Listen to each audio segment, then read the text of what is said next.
James O'Keefe here, Projeto Veritas. Last week, we released that whistleblower tape of CEO Jack Dorsey expanding his ideas of censorship. Not only was Projeto Veritas not deplatformed, we were trending number 6 on Twitter. Get ready, because today you're about to hear from one of Dorsey's top executives, Vidya Gaddy. She's the legal policy trust and safety lead. She does not know that she was being recorded in this staff meeting. And here she is on video discussing how and why Twitter put the president in a timeout before he was permanently banned. You can hear her talking about that and more. The civic integrity policy in particular has a range of options, from labeling to removal in some instances to permanent suspension. Vijay, I think you have the list of the top questions on Slack as well. Yes. Some of the main themes we're seeing, I think I've tried to address them, but whether we believe Trump's tweets are inciting violence and having real world harm, I think we've seen that, in fact, they are. I think the question is which ones are. We've also seen that Trump has attempted, since coming back from the timeout, to de-escalate the situation, which I think has been helpful and important for some, if not all, of the people who are following him. So we do think that that is a risk, and that's why we're continuing our evaluation of how these tweets are being received and interpreted. Next, Gaddy exposes Twitter's plans to scale the censorship that we are currently experiencing here in the U.S. globally. Gaddy says they're doing this because of the violence that has unfolded as a result of, quote, either misleading information or coded rhetoric.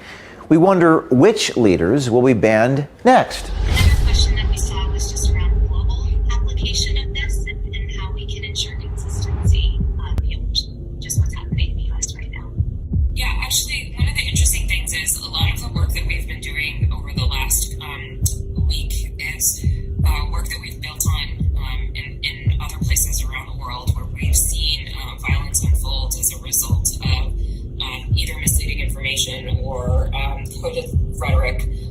So a lot of our learnings here have come from other markets. So in that sense, we do feel like this is our global approach. We need to be very focused on being able to enforce any of these policies or enforcement decisions we make at scale. When it comes to big tech, it's no surprise that a cultural bias may exist, but at Twitter, it seems their own employees have become the activists running the company.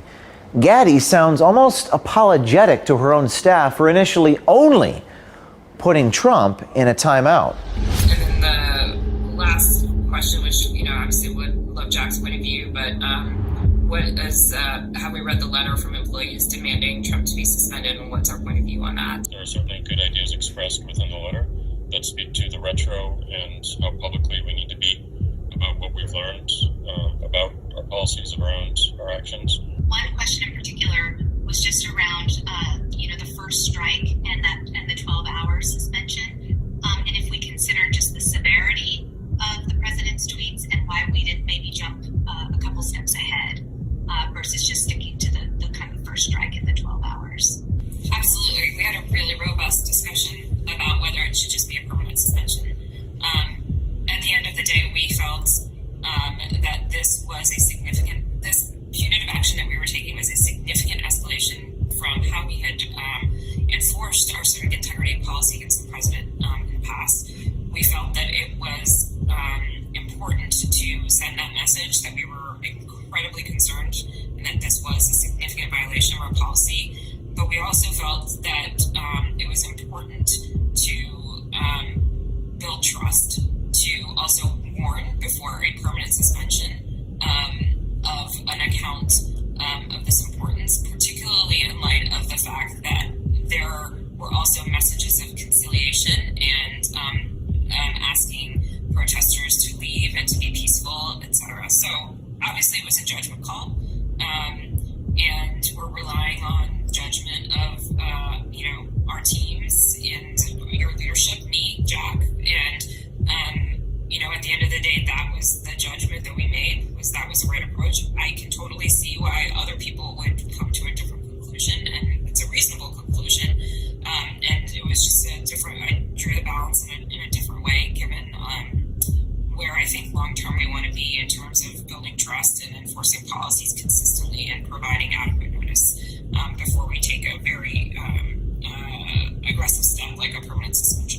Last week, one of our investigations into voter fraud led to the arrest of an illegal ballot harvester in Texas. Her name, Raquel Rodriguez, and although she could face up to 20 years in jail, the mainstream media and big tech refuses to acknowledge that voter fraud exists. It's no secret that big tech was censoring most voter fraud stories, even ours. But listen to how they justify this censorship of something that is absolutely, incontrovertibly true. There's also been a lot of questions about retros,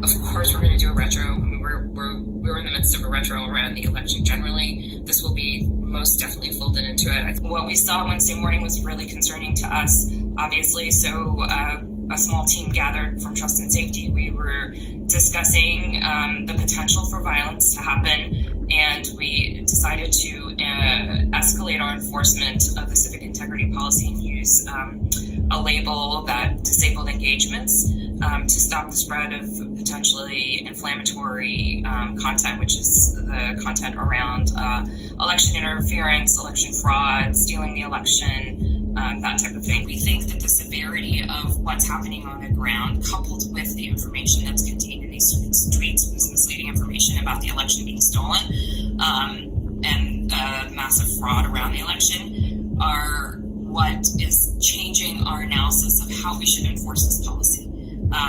It is a much more severe violation, given what we're seeing on the ground. We've made the decision yesterday that we are going to actually be more aggressive in our enforcement beyond de-amplification. We are actually going to, for accounts that are primary purpose, spreading QAnon theories, we are going to, conspiracy theories, we are going to be permanently suspending those accounts. We are doing everything that we can